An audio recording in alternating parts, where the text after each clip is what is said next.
J- donc avant le match que tout le monde attend, le vrai top départ de la saison d'un club qui vit désormais d'abord et avant tout pour la Ligue des Champions. Le Paris Saint-Germain retrouvera le Real Madrid demain soir, peut-être avec Neymar, mais certainement pas après avoir fait le plein d'optimisme et après ce match victorieux contre Rennes, mais assez décevant sur la forme. Messieurs, jugez-vous que le club parisien aborde ce match dans les meilleures dispositions? Alex? Non. Voilà ma réponse. Laurent? Absolument pas. Vous êtes d'accord? Absolument pas. Absolument Même pas pour les mêmes Alex, raisons, je pense. Alors vas-y, Alex. Moi, je pense qu'ils abordent pas le. Enfin, non et oui, parce qu'en tout cas, ils font le plein de victoires, ils marquent des buts. Il y a quand même un plein de confiance qui est différent des années précédentes, c'est qu'ils ne lâchent pas les matchs jusqu'à la dernière seconde. Ils vont les jouer. Ça, c'est une vraie différence. C'est une vraie différence. Il y a un vrai état d'esprit. 80% des buts sont marqués dans les 10 dernières minutes. Donc oui, là de ce côté-là, ils ont un vrai plein de confiance. Maintenant, est-ce qu'on met un peu trop facilement, et je t'arrête sur ce point qui est vraiment important que tu mets en avant, est-ce qu'on ne souligne pas assez ce point qui marque aussi une grande équipe, cette capacité à rebondir et à se donner jusqu'à la dernière seconde? Oui, si on le souligne, c'est la seule chose positive que tout le monde dit, tous les observateurs disent du Paris Saint-Germain. Le problème, c'est qu'il y a que ça. Quand tu regardes les matchs du PSG aujourd'hui, il y a pas de fond de jeu, il y a pas d'envie, il y a pas on appelle le French flair au rugby, il y a pas de PSG flair, on peut dire ça comme ça, dans l'équipe du Paris Saint-Germain. C'est dramatique parce qu'il y a 2-3 joueurs qui sortent un peu la tête de l'eau, qui sont toujours les mêmes, Marquinhos, Verratti quand il est à son top niveau, et bien sûr Kylian Mbappé, mais sur le reste, franchement, là le PSG c'est pauvre techniquement, tactiquement, dans l'esprit c'est pauvre aussi. Et ce qui va peut-être les sauver demain, c'est qu'en face c'est pas beaucoup plus fort. Laurent? Je pense que le Paris Saint-Germain, le gros problème du Paris Saint-Germain, c'est qu'en championnat de France, ils n'ont pas de concurrence. Il n'y a pas de concurrence. S'il y avait de la concurrence, ça serait sympa pour eux, ça serait bien pour eux. Là, maintenant... Ça les forcerait à élever le niveau chaque week-end, comme un peu en Angleterre, par exemple? Le Real Madrid a baissé. Pourquoi? Parce que Barcelone a baissé, ok, mais le championnat d'Espagne est beaucoup plus fort que le championnat de France. Maintenant, sur l'état d'esprit parisien, il n'y a rien. Il n'y a rien. Il n'y a pas de fond de jeu. Il n'y a pas... Est-ce que Paris est moins fort que l'année dernière, que la saison dernière? Oui, Alex? Ouais. Clairement, Paris est moins fort que la saison dernière. Pourquoi? Encore moins fort que la saison d'avant. Malgré Messi, malgré Donnarumma? Mais parce que je pense qu'il y a un problème dans la tête, un problème de jeu. Pochettino, au final, on a eu des débats, des milliers de débats dans cette émission, ne correspond en rien au style de jeu parisien. Les années Laurent Blanc, elles sont bien loin. Mais après, dire qu'il y a rien, c'est un peu violent parce qu'encore une fois, t'as des mecs comme Marquinhos qui s'arrachent pour le club. T'as un gardien de but qui est exceptionnel, qui est Donnarumma, je suis désolé, qui doit être titulaire à mon sens demain soir. Après derrière, c'est vrai que c'est compliqué quand t'as des joueurs comme en attaque, comme un triangle entre Neymar qui sera pas titulaire demain, mais entre Neymar, Messi, Mbappé, et que t'arrives pas à être beaucoup plus fort, c'est qu'il y a un problème en fait. On n'arrive pas à les faire jouer ensemble ces joueurs. Benjamin, comment tu vois les choses depuis ton hôtel? Bon, on a visiblement beaucoup de mal à voir ce soir. Il reste sans voix. De toute façon. Ça, ça le laisse sans voix. Laurent, donc tu disais aussi, tu partages l'avis de. Alors je partage d'Alex. Pour le gardien de but, non. Pourquoi Navas? Pour moi, Navas est au-dessus. Il a beaucoup d'expérience que n'a pas Donnarumma. Enfin, c'est quand même le meilleur gardien du monde, Donnarumma aujourd'hui. Donnarumma a quand même gagné l'Euro. Oui, il a gagné l'Euro, mais pour moi, Navas, est meilleur. Je te rejoins complètement sur la ligne, c'est-à-dire Marquinhos, Verratti. Et surtout Mbappé. Sans Mbappé, le PSG n'a aucune chance. Avec Mbappé. Aujourd'hui, oui. Mbappé, pour moi, l'un des meilleurs, si ce n'est. Pourtant, je suis supporter. Je suis objectif. Mbappé est le meilleur joueur au monde. Ouais, je suis d'accord. Voilà. Je suis d'accord. Maintenant, comment ils vont faire jouer le Paris Saint-Germain? Pochettino est très moyen niveau tactique. Ouais. C'est très très moyen ce que fait Pochettino. C'est nul. Est-ce que c'est un problème de tactique ou c'est un problème justement de gestion de grands joueurs? Il n'y avait pas de problème tactique à Southampton ou à. Mais parce qu'il a la tête ailleurs. La tête ailleurs. À Manchester sans doute. Il s'en fout du Paris Saint-Germain. Tu penses que là au mois de février, il pense plus au Paris Saint-Germain, il pense pas à Ligue des Champions? Il reste une Ligue des Champions à jouer. Non mais d'accord, mais bon, il a quand même la tête ailleurs depuis le début de la saison. Il a jamais démenti le fait qu'il voulait se barrer. Je suis désolé, les supporters du Paris Saint-Germain qui se plaignent vendredi soir. Mais est-ce qu'ils se plaignent d'abord de Pochettino? Ils se plaignent pas d'abord de Leonardo, de la direction, des stars? De tout. Si ça jouait bien et que ça gagnait, il y aurait pas ces banderoles dans oui, mais est-ce que c'est Pochettino qui est le premier responsable? Oui. Qui est d'autres responsables à part Pochettino? Les amis. Voilà, il est pas content. Benjamin. Alors les amis, qu'est-ce qui se passe? Excusez-moi de vous. Là, je vous écoute parler, je suis déprimé là. Je suis déprimé. Avant le match. Là, je vous écoute parler, c'est la crise. On a l'impression que le PSG n'a aucune chance contre le Real. On dirait que depuis le début, les jeunes n'ont rien prouvé. Le PSG, je vous le rappelle, a 10 points d'avance en championnat. Ils sont passés à la phase de poule sans difficulté. Le Real Madrid, attention, je les ai vus jouer ce week-end contre Villarreal. Ils sont péniblement 0 contre Villarreal. Et derrière, Alaba, Milo, c'est pas l'assurance touriste. Je pense que le Paris Saint-Germain a des vraies chances. Je vous entendais dire tout à l'heure que le PSG, même psychologiquement, mentalement, n'avait rien prouvé. Ça, c'est faux. Non, contre Rennes vendredi soir, compliqué, mais ils finissent par gagner. Voilà. Benjamin, on va te proposer de te décaler de quelques mètres avant de te redonner le micro. Et la connexion est pas géniale pour tout dire. Et puis on va lui répondre surtout. Et on va te répondre en attendant. Essaye de te décaler pour trouver un meilleur espace. Alex et Laurent. Non mais on n'a pas dit qu'on déprime ici depuis Paris. Qu'on déprime parce qu'on est réaliste. Lui, il est tout le temps objectif, enfin tout le temps optimiste par rapport au Paris Saint-Germain. Mais en fait, on est réaliste. On dit pas que psychologiquement ils ont rien prouvé. On a dit au début qu'il a jamais un match. Maintenant, parce que le Real n'est pas bon, que le PSG ne doit pas être bon aussi. On pense plus loin en fait. Là, t'es en huitième de finale. S'ils vont jouer City demain, ou le Bayern de Munich, ou même allons moins loin, je sais pas, l'Atlético Madrid, ou alors Manchester United, mais bon bref, ou Liverpool, mais ils se font exploser. C'est pas battre, ils se font. Est-ce que exploser. vous pensez pas que les joueurs vont monter de niveau en fonction de l'adversité? Justement, tu parlais de ça tout à l'heure, Laurent. C'est-à-dire qu'on passe en mode Ligue des Champions. Je voudrais répondre à ce qu'il a dit. Pour moi, Paris Saint-Germain est favori. Pourquoi? Parce qu'ils ont des joueurs qui peuvent faire une étincelle à tout moment. Maintenant, qui apparaît Mbappé? Messi, il peut toujours faire ça? Oui, bien sûr, contre le Real, bien sûr. Messi, bien sûr, peut faire ça. Et surtout, ce que fait Verratti sur un terrain, c'est exceptionnel. C'est exceptionnel ce que fait Verratti. Ok, sur un terrain. Le seul problème, moi, je pense au Paris Saint-Germain, c'est les côtés, les latéraux, parce que attention, Vinicius. Et s'ils mettent, je sais pas qui vont mettre de l'autre côté, ça peut partir dans tous les sens. Alors, monsieur, je vous propose de faire un petit tour d'horizon de ce groupe parisien. Demain, seul gros absent, Sergio Ramos, dont on parlera tout à l'heure. Neymar devrait a priori être dans le groupe, à la différence de ce week-end contre Rennes. Le Brésilien n'a pas joué depuis 2 mois et demi après sa blessure à la cheville. Est-ce que vous le pensez capable de faire la différence déjà pour le match aller au Parc des Princes? Qui? Neymar? Non, mais pas du tout. Pas du tout. Pochettino n'a pas à compter sur lui. Enfin, il peut jouer quelques minutes, mais il faut pas de différence. Surtout quand t'as Di Maria, alors il est pas en forme, mais quand t'as Di Maria, on est d'accord, t'es pas tellement inquiet à sa place. Juste, moi, j'aimerais répondre sur les côtés quand même, parce que moi. Attends, Alex, on va y venir.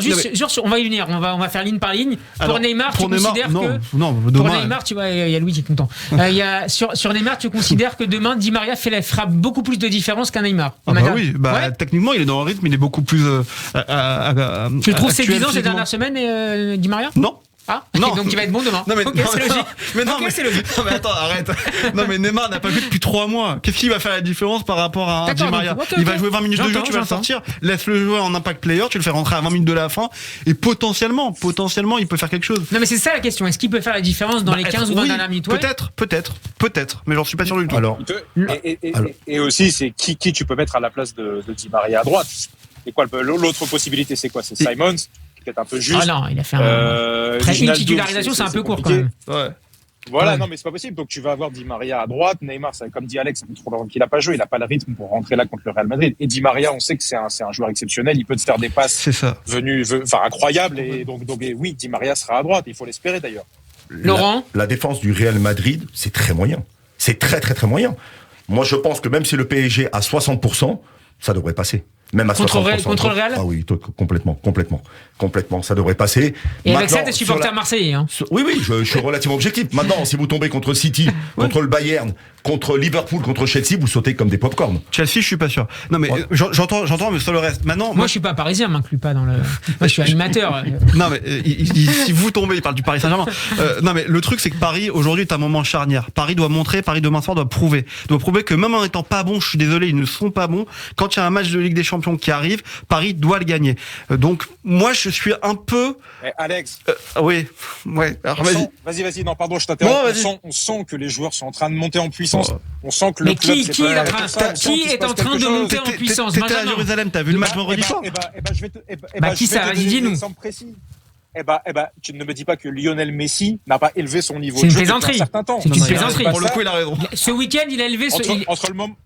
Non, à part le match de la semaine dernière. Il fait 2 passes décisives. Il fait une passe décisive, d'accord. Non, mais il fait rien d'autre ce week-end. Il ne fait rien d'autre. Il est payé pour faire des passes Il ne décisives. fait rien d'autre contre Rennes. C'est pas vrai. Il ne fait rien d'autre contre Rennes. Mais attends, Steve, qu'est-ce que tu veux de plus? Il fait la passe. Mais attendez, vous avez oublié le Messi. Vous avez oublié le Messi de Barcelone. Non mais d'accord. Vous avez oublié le Messi de Barcelone, même de l'année dernière. mauvaise foi. Même de l'année dernière. Vous vous contentez d'une passe décisive à la 90e. C'est bien. C'est pas une passe décisive. Il est concerné sur 15 buts, sur 15 buts au Paris Saint-Germain, sur les 18 derniers. C'est pas une passe décisive. Soit il marque, soit il fait des passes décisives. Donc il est bon. Messi est bon. Non mais je dis pas qu'il est bon, mais il est en train de monter son niveau de jeu. Mais après, moi ce que je disais, et Benjamin, je suis désolé de te décevoir. Paris ne progresse pas depuis le début de la saison, mais pas que de la faute du Paris Saint-Germain.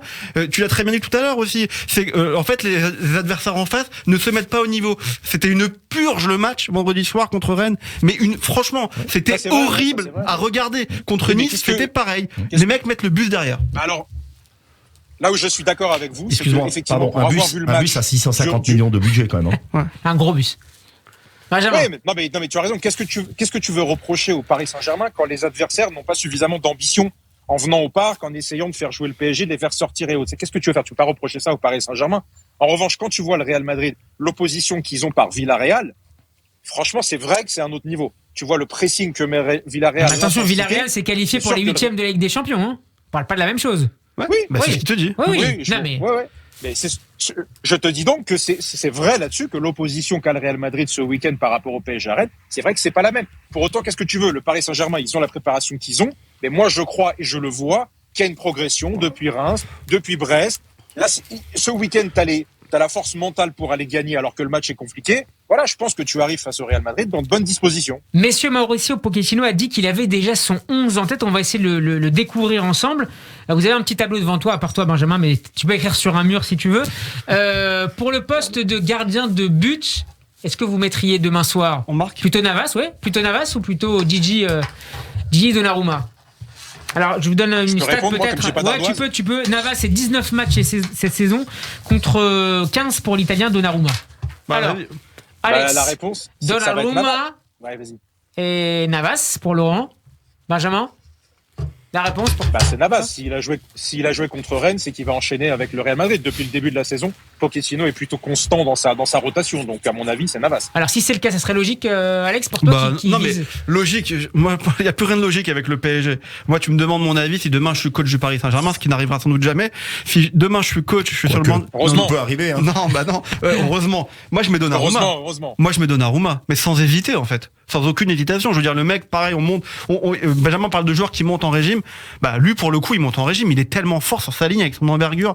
Enfin, je sais pas, c'est un gardien. Si on regarde les stats d'ailleurs, il sauve beaucoup plus de buts que Navas. Hein. Voilà. Pour moi, c'est Donnarumma. Les gars, sur ce plateau, je sais que vous avez la mémoire courte, mais à ce moment, je savais pas. Alex, rappelle-toi encore une fois que l'année dernière, si tu progresses, si tu arrives en demi-finale, c'est beaucoup grâce à Navas. Donc fais-lui confiance. Et mais est-ce qu'il a pas un peu perdu de son niveau excellent, Navas? Laurent, justement, et après Benjamin. Ils lui ont mis Donnarumma dans les pattes et ça a été le gros problème. C'est ça le problème.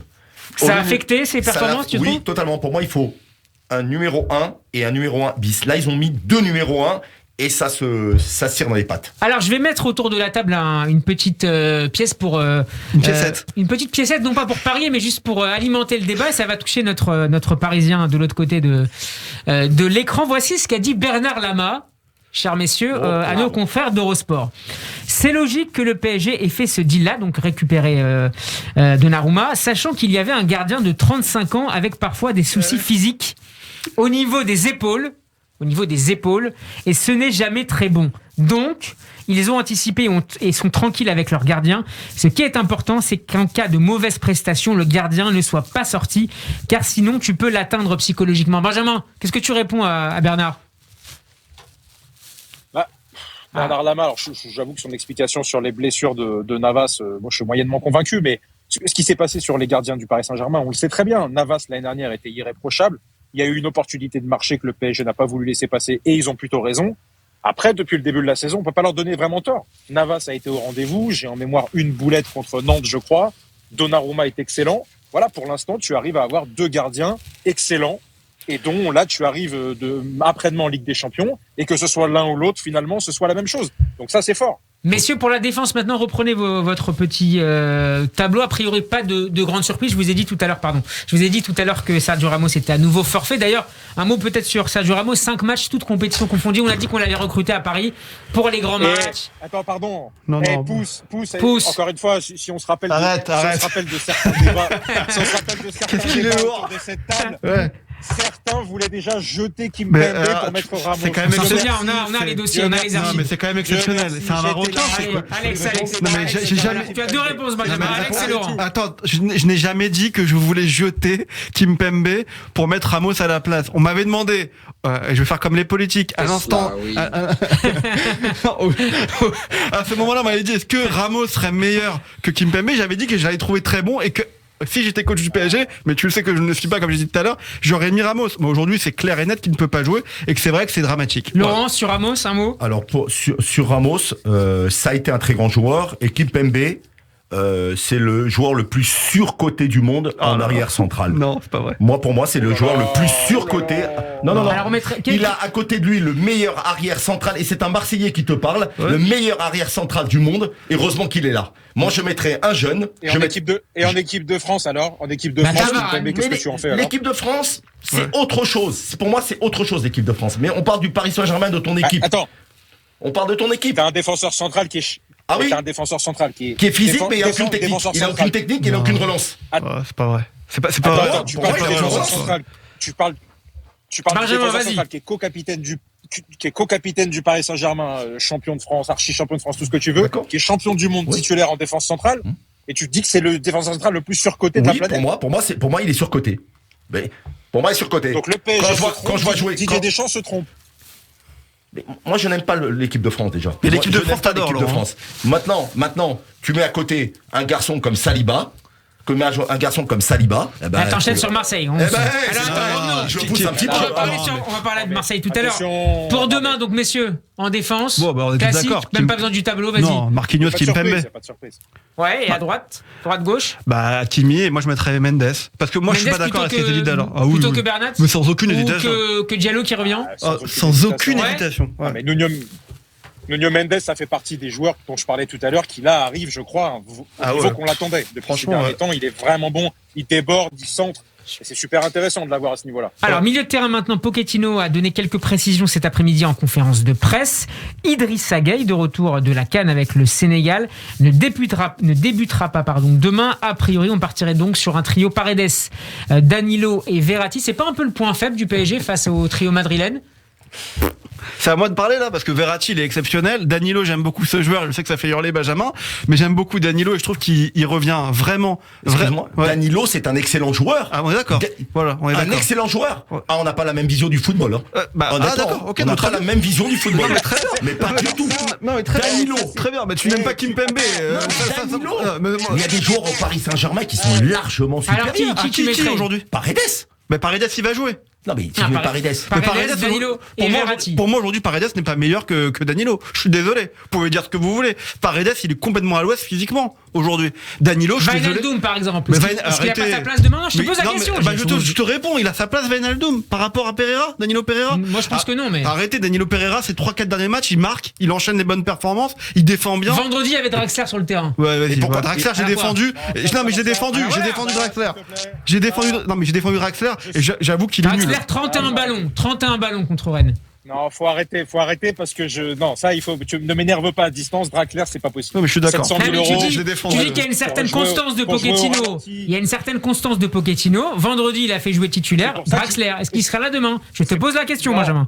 Alors, je vois là ma réponse. Absolument pas pour une fois n'est pas coutume. Je suis d'accord avec Alexandre Darmon ici présent. En effet, Danilo, ces derniers temps, est au rendez-vous. Défensivement, offensivement, il marque des buts. Et donc, il va jouer, et c'est une bonne chose. Et je suis absolument contre ce que tu as dit. C'est absolument pas le point faible du Paris Saint-Germain contre le milieu de terrain du Real Madrid, qui est peut-être plus créatif. Casemiro, Modric, Kroos. Ouais. On verra. Voilà, ça c'est vrai. Mais plus vieillissant, c'est vrai. Avec Paredes et avec Danilo, tu amènes un impact physique qui est intéressant et qui va sans doute les emmerder. Physique, mais pas Laurent technique. physique mais pas technique avec Danilo. On peut pas dire que Danilo c'est un joueur franchement, il garde le ballon, les amis. Danilo, comment vous pouvez dire qu'il est pas technique? Non, mais c'est pas un joueur technique, c'est pas un créatif. Non, mais d'accord. Mais c'est pas son boulot. C'est pas son job, non, mais d'accord. C'est pas un créatif. Mais par contre, à la place de Paredes, moi j'aurais mis Herrera. Ouais, j'aurais qui revient d'ailleurs, il est dans le groupe. Ça, non. Bah non, mais... Encore un mot sur le PSG dont on va parler dans quelques secondes avec François-Miguel Boudet depuis l'Espagne. Un mot sur la performance d'Mbappé, on en a un peu parlé tout à l'heure, vendredi soir. Qu'est-ce que tu veux qu'on dise de Kylian Mbappé? Il est exceptionnel. Moi, c'est stratosphérique. Mais ouais, moi ça me fend le cœur de savoir qu'il va partir l'année prochaine et en même temps il fait ce qu'il veut. Oh là là, j'adore. Ouais, mais je me doute. J'adore. Ils savent pas garder le meilleur joueur qui est au monde. Mais qu'est-ce que tu veux? Quand un joueur il veut partir, il part. Tu peux vouloir le garder. Alex, il est déjà parti. Bien sûr qu'il est... Enfin, dans sa tête, non. On sait pas. Dans sa tête, non. Dans sa tête, non. Dans sa tête, demain, il sera à 100% parisien. Maintenant, ça n'a pas un peu impacté sa performance contre le Real? Mais il pue le football, ce mec. C'est-à-dire que quand il est sur un terrain, il a le maillot d'un club, il joue à fond pour ce club ou pour cette équipe. Quoi qu'il arrive, donc demain soir, il va se donner à 100%, j'en suis convaincu. Un dernier mot. Je suis d'accord avec toi, mais moi, je le préfère sur le côté qu'avant-centre. Ouais, enfin, s'il peut jouer à deux devant. Ouais, je suis d'accord. Sur le côté, je suis d'accord, t'as raison. Ça se posera peut-être avec le retour, au match retour avec le retour de Neymar. Demain, a priori, il sera au centre. Benjamin? Non, tu peux jouer comme là ces derniers temps avec Messi en 9, Mbappé à gauche et Di Maria à droite. C'est ce qui va se passer, je pense. Ouais. C'est comme ça qu'ils ont commencé le match d'ailleurs vendredi avec Messi je pense que c'est comme ça qu'ils vont commencer contre le Real. Et c'est intéressant parce que pour avoir vu le Real hier, Alaba et Militao sortent très loin chercher. Donc si tu as Messi qui décroche, ça peut créer des espaces pour Mbappé. Et là, franchement, je pense que le Paris Saint-Germain, avec sa vitesse, va être très dangereux. C'est le point fort du PSG, c'est la vitesse. Ouais, on est d'accord là-dessus, Laurent, au moins.